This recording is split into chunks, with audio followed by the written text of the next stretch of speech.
தமிழர்களுக்கு வணக்கம். தேர்தல் நெருங்கிருச்சு. இனி பேச எதுவும் இல்ல. சரியா சொல்லணும்னா நான் வெளியிடுற கடைசி வீடியோ இது. தயவு பண்ணி ஸ்கிப் பண்ணாம பாதி வீடியோ வச்சும் பாருங்க. இந்த வீடியோவை பாக்குறவங்க அவசரப்பட்டு என்ன அதிமுக சொம்புன்னு திட்டாதீங்க. என் தாய் சத்தியமா இதுவரை நான் ரெட்டலைக்கு ஓட்டு போட்டதில்ல. நான் வேற கட்சிக்காரன் தான். ஆனா ஒரு தமிழனா, தமிழ் மகனா, தமிழ்நாட்டுல பிறந்த ஒரு சாமானியனா, ஒரு தமிழ் முதலமைச்சருக்காக இந்த வீடியோ பண்றேன். காமராஜரையே தோக்கடிச்ச மண்ணு இதுன்னு நம்ம ஊர் பெருசுங்க பேசுறத பாத்திருப்போம், கேட்டிருப்போம். மண்ணா வந்து ஓட்டு போடுது. மண்ணா போன மனுஷங்க நாம தான் அவரை தோக்கடிச்சோம்.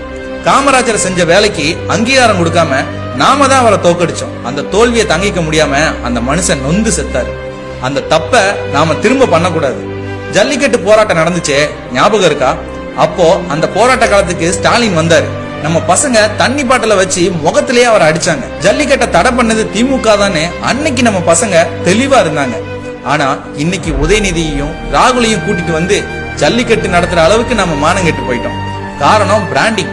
ஸ்டாலின் பிகே மாதிரியான ஆட்களை வச்சு எடப்பாடிக்கு எதுவுமே தெரியாதே, அவர் ஆளுமை இல்லாதவரே, அடிமை, கொள்ளக்காரன்னு திரும்ப திரும்ப சொல்லி நம்மள நம்ப வச்சு நல்லா மண்டைய கழுவிட்டாரு. பொய்யான விளம்பரங்களை நம்பி நாம மறுபடியும் ஏமாறதான் போறோம். எடப்பாடிக்கு என்னையா குறை? மீத்தேன் ஹைட்ரோ கார்பன் நம்ம கதறிக்கிட்டு இருந்தோம்.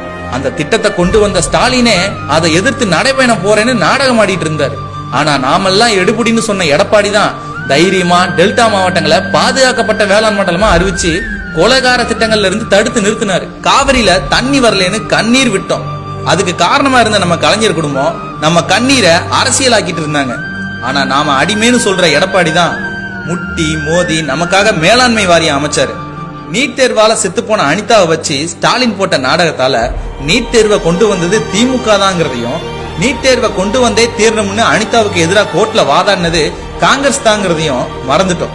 ஆனா அரசியலை தாண்டி நம்ம பிள்ளைங்க வாழ்க்கைக்காக 7.5% இடஒதுக்கீடு கொடுத்து நீட் தேர்வை சரியா எதிர்கொள்றது நாமெல்லாம் ஒண்ணுமே தெரியாதுன்னு கிண்டல் அடிச்சுட்டு இருக்கோமே, அந்த எடப்பாடி தான். குடிமராமத்து திட்டம் கொண்டு வந்தப்ப மக்கள் யாருமே அதை கண்டுக்கல. அதோட முக்கியத்துவம் என்னன்னு யாருக்குமே தெரியல. காரணம், இதுவரை எந்த ஒரு முதலமைச்சரும் இந்த மாதிரி ஒரு திட்டத்தை பண்ணல. அதனால நமக்கு அது தெரியாம போச்சு. ஆனா இன்னைக்கு நம்ம கண்ணு முன்னாடி ஏரி குளமெல்லாம் நிறைஞ்சு இருக்கிறத பாக்குறோம். அதுக்கு பிறகும் அந்த மனுஷனை குறை சொன்னா நியாயமா? 11 மருத்துவ கல்லூரி, சட்ட கல்லூரி, தொழில் முதலீடு ஈர்ப்பு, கால்நடை பூங்கா, அம்மா மினி கிளினிக், விவசாய கடன் தள்ளுபடி, இலவச மின்சாரம், தடையில்லா மின்சாரம், எதுக்குமே லாய்க்கு இல்லைன்னு நாம நினைச்சிட்டு இருக்கிற ஒரு ஆள் தான் 4 வருஷத்துல இவ்வளவு பண்ணியிருக்கிறார். கலைஞர் மாதிரியான ஆட்கள் செய்யவே முடியாதுன்னு சொன்ன அத்திக்கடவு அவிநாசி திட்டத்தை செய்ய முடியும்னு காமிச்சிருக்கிறார். இன்னும் சொல்ல நிறைய இருக்கு. ஆனா இந்த வேலைக்கே அங்கீகாரம் கொடுக்காத நம்ம மக்கள் கிட்ட எல்லா வேலையும் லிஸ்ட் போட்டு என்ன புண்ணியம்? கலைஞர் பேசி பேசியே காமராஜரை காலி பண்ணாரு.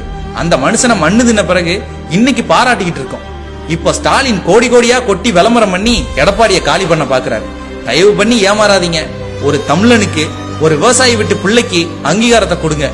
ஓட்டு பிச்சை கேட்கிறேன்னு கேவலமா நினைக்காதீங்க சாரு.